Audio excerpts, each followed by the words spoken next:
In the early 1990s, the quiet town of West Memphis, Arkansas was shaken by a horrifying crime that would later become a symbol of justice gone awry. Hello everyone, and welcome back to our channel. Today we have a gripping and tragic tale to share with you, the story of the West Memphis Three and their fight for justice. Without further ado, let the truth unfold.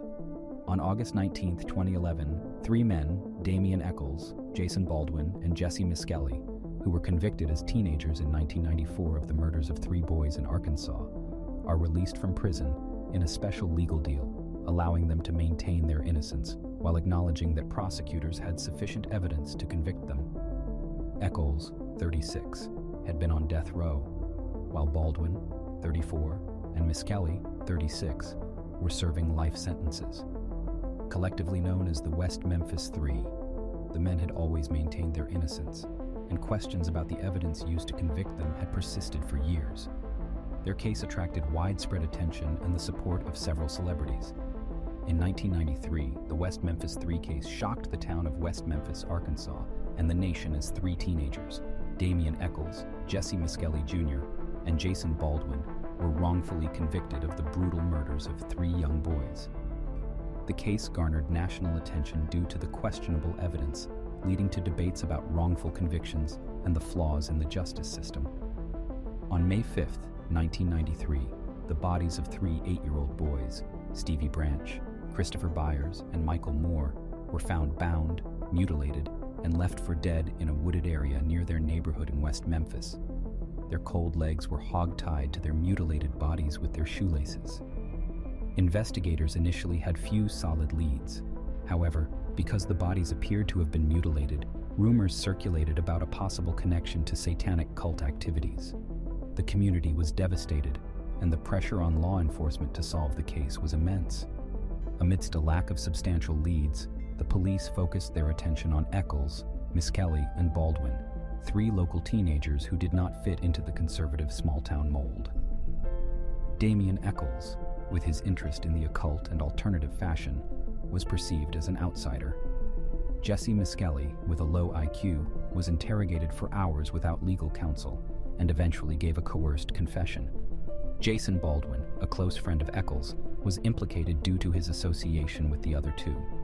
Despite the lack of concrete evidence tying the teenagers to the crime scene, they were put on trial. The proceedings were riddled with inconsistencies, questionable evidence, and confessions that were later recanted. Jesse Miskelly's confession, given under duress, had glaring inconsistencies with the crime's details and was not supported by physical evidence. Additionally, no DNA evidence or eyewitness accounts linked the accused to the crime. Nonetheless, in a controversial trial, the West Memphis Three were found guilty. Damian Eccles received a death sentence, and Jesse Miskelly and Jason Baldwin were sentenced to life imprisonment. The convictions sparked outrage and drew national attention from advocates of criminal justice reform who were concerned about the possibility of wrongful convictions. Over the years, a movement advocating for the innocence of the West Memphis Three gained momentum. High-profile documentaries, such as Paradise Lost: The Child Murders at Robin Hood Hills, shed light on the case's inconsistencies and questionable legal practices. Celebrities, legal experts, and activists rallied behind the cause, demanding a re-examination of the evidence and a fair trial for the wrongfully convicted teenagers. New evidence and advances in forensic technology began to cast serious doubts on the guilt of Eccles, Miskelly, and Baldwin. Despite this, the Arkansas judicial system was reluctant to overturn their convictions.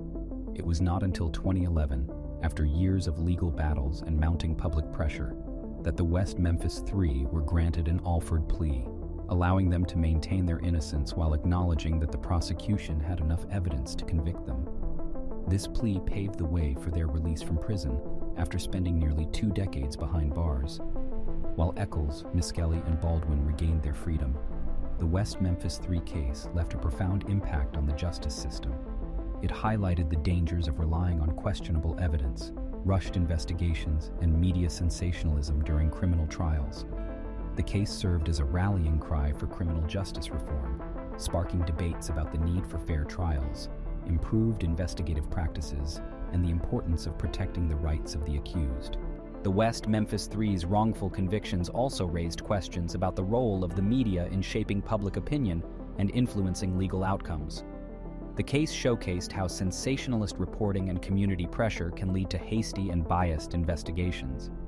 As society continues to strive for a more just legal system, the West Memphis Three will forever stand as symbols of the fight for justice and the pursuit of truth. Their case has left an indelible mark on the American justice system, serving as a reminder that the quest for truth and fairness must never be compromised, no matter the severity of the crime or the pressure for swift justice. In a statement following his release from custody on August 19, 2011, Echols said in part of the plea deal, "I have now spent half my life on death row. It is a torturous environment that no human being should have to endure, and it needs to end. I am innocent, as are Jason and Jesse, but I made this decision because I did not want to spend another day of my life behind those bars. So only by acknowledging and addressing the flaws in the system can we hope to prevent similar tragedies from occurring in the future." And there you have it, the compelling and tragic story of the West Memphis Three. If you found this video informative, don't forget to like and subscribe for more thought-provoking content. Thank you for watching, and always remember, justice is worth fighting for.